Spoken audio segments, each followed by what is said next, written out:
Now, I got one problem. I know when you look at me, I seem like the most perfect human being you've ever seen. However, I don't hear as well as I used to, so I won't hear your questions. So Jimmy will repeat them to me. So take a second, bear with us.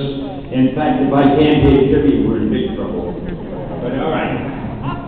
Okay, so what we're going to do is, you guys, I hope you came on the questions, and I want you to put your hands up, and by pointing out, I'll point out some weird characteristics of you so the girl can run over with the microphone. And when the microphone gets to you, speak as clear as you can, and Dan will try his best. Those are more instructions than when they launched the space shuttle. Were you making notes? It usually works. So I'm going to start with questions. Let's go right to the front, right in the corner here. Stand up, and here she comes.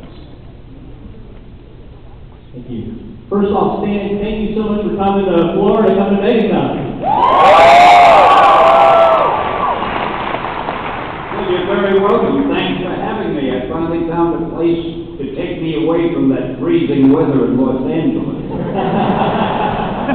It is now. My question for you is, what is your writing thought process like? Do you have a set time where you sit down and you write, or do you just wait for the big idea to come and then just start jotting it down? What do I do in my spare time?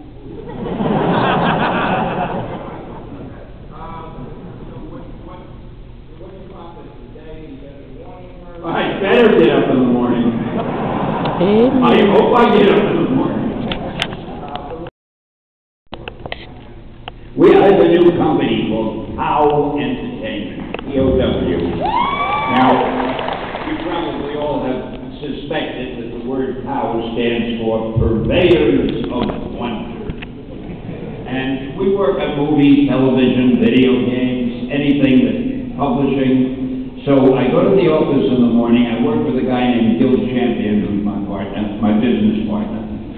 And he tells me what to worry about. He'll say, Stan, I need an outline for this. They're waiting at the studio, or would you edit the script, or come on, we got to go to a meeting at the agency. So I never know what the day will bring, but it's really a lot of fun working on a lot of different projects.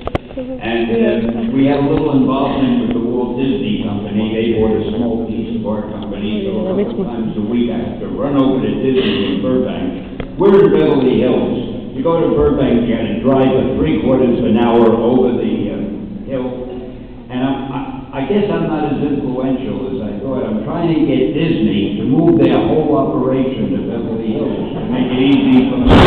You can't reason with some people.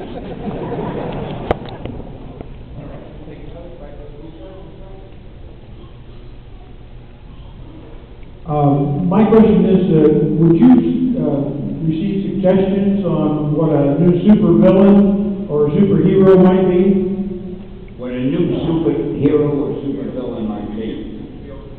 Oh, the suggestion. See, I have this strange hearing thing. I can hear what people say, but I can't make out the words sometimes, especially through the mic. If you talk to me through the mic, I wouldn't know what you were saying. It's strange. Anyway, no, we don't need any superheroes or supervillains. We got them coming out of the drawers at the desks and coming out of the file cabinets and out of my pocket. We don't have enough hours in the day to do the superheroes and supervillains we want to do. Since you have the yellow shirt on, I thought you might consider Banana Man as your next superhero or villain. Banana Man! Oh, you know, now that's a horse of a different color. I don't know that we have anything as good as Banana Man. Hey, but wouldn't it be funny, years from now, we forget that I was here and this gentleman made that suggestion and we come up with a Banana Man and suddenly a team of lawyers attack us. I got to make sure I never do a Banana Man, unless I contact you first, of course. Now, what is your superpower? People slip on your peel or something? Don't pay attention. Does it give you a great feeling of power to say, there, that one?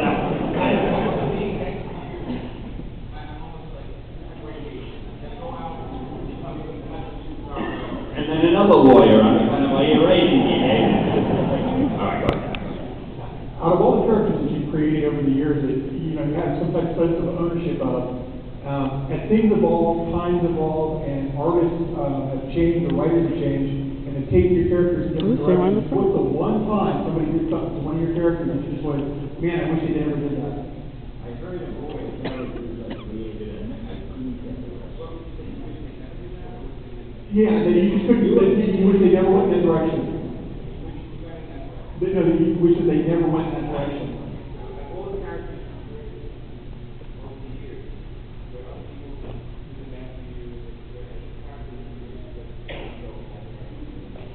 Oh, well, it was probably a good thing that he did it, but I was a little sorry that Conway killed Gwen Stacy in Spider-Man.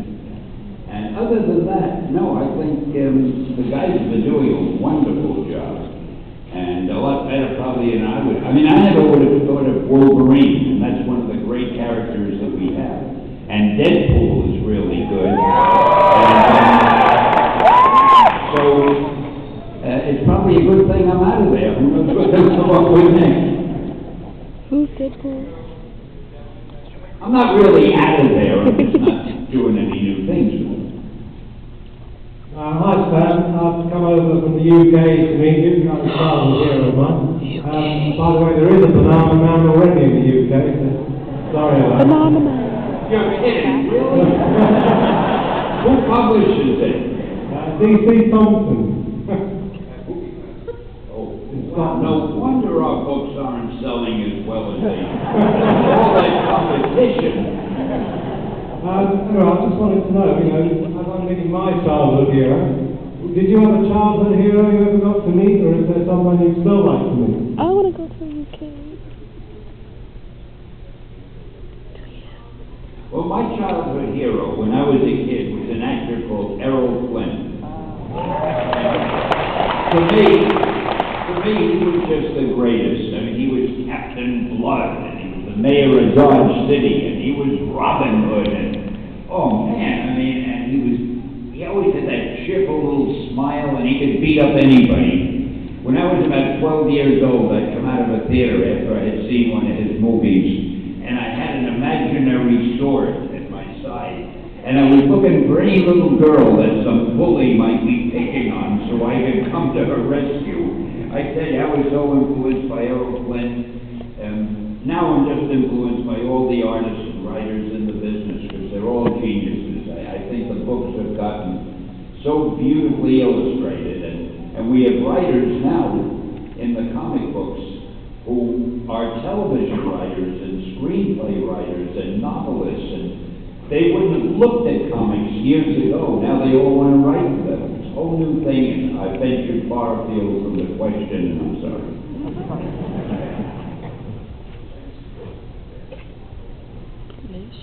Hi, big fan of your work. Just a quick question. What of all the films that you've appeared in is your favorite that you've worked on? Of all the films that you've appeared in over the years, what's your favorite one you've been in? I have to think about this for a minute. I got a kick out of a Fantastic Four where they wouldn't let me into the wedding.